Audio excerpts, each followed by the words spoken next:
Assalamualaikum warahmatullahi wabarakatuh. Jumpa lagi dengan saya di Viral Video dan Bang Zen Vlog. Ya, sebelum kita lanjut membahas tentang perihal yang tengah viral sekarang ini, jangan lupa kalian tekan tombol like, comment, share, dan follow guys ya. Oke, kita akan membahas tentang mengulik jejak rekam Sylvester Matutina, relawan Jokowi yang murka debat dengan Rocky Gerung. Sylvester Matituna menjadi sorotan publik dan viral karena terpancing emosi saat debat dengan Rocky Gerung di dalam acara talk show di salah satu televisi swasta nasional. Saat murka terdengar keras dan jelas, si paling preman ini, yaitu Sylvester Matutina, mengeluarkan kata-kata kasar kepada Rocky Gerung. Mirisnya, aksi Sylvester Matituna terjadi saat acara di live di TV swasta hingga cuplikan videonya menjadi viral di media sosial sontak. Hal itu membuat aksi Sylvester Matutina murka saat debat dengan Rocky Gerung itu menjadi sorotan publik karena dinilai tidak pantas, arogan dan angkuh. Kemudian dengan caranya debat tanpa ilmu yang menyerang pribadi dan membawa sifat premanismenya, dari kejadian itu kini tak sedikit publik penasaran dengan sosok si sok jago Sylvester Matutina dan rekam jejaknya.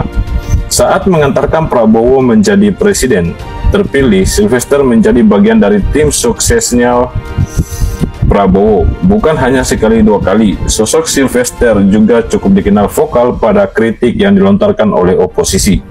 Ini adalah salah satu sifat atau tabiat daripada premanismenya.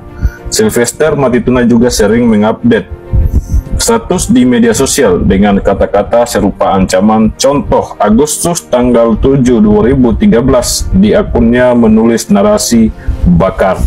Ya, ini di bulan Februari tanggal 23 2013 menulis kontrol semua. Inikah yang bisa dijadikan sebagai panutan pemimpin? Kemudian di November tanggal 26 November 2012 dia menulis rasanya mau jijik amat ya.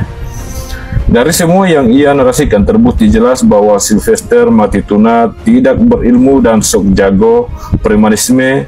Rekam jejak lainnya, ternyata Sylvester Matituna ini adalah mantan seorang narapidana di tahun 2019 pada 5 tahun yang lalu.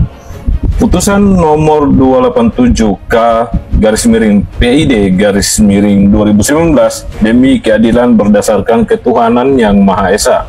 Mahkamah Agung memeriksa perkara tindak pidana pada tingkat kasasi yang dimohonkan oleh penuntut umum pada Kejaksaan Negeri Jakarta Selatan, dan terdakwa telah memutus perkara terdakwa nama Sylvester Matituna, tempat tanggal lahir Ende Flores, Nusa Tenggara Timur, tanggal lahir 46 tahun, 19 Juni 1971, jenis kelamin laki-laki, kewarganegaraan Indonesia, dan tempat tinggalnya ada di Jalan Kelapa Gading E71 Cinere Depok, Perumahan Lembah. Menyatakan terdakwa Sylvester Matituna bersalah melakukan tindak pidana memfitnah sebagaimana diatur dan diancam pidana pasal 311 ayat 1 KUHP. Dari beberapa rekam jejak digital Sylvester Matituna ini sangat bisa kita ketahui jelas bahwa mulutnya hanya digunakan untuk memfitnah, menghujat, ketika nggak ada ilmu menyerang pribadi orang lain. Namun kita lihat video yang satu ini, yang tadi nyalinya dengan nada suara yang so keras menjadi kucing basah setelah seorang lelaki dari kubu politisi PDIP Siko Hakim nyaris baku hantam dengan Sylvester Matituna di acara debat iNews TV. Kita saksikan guys.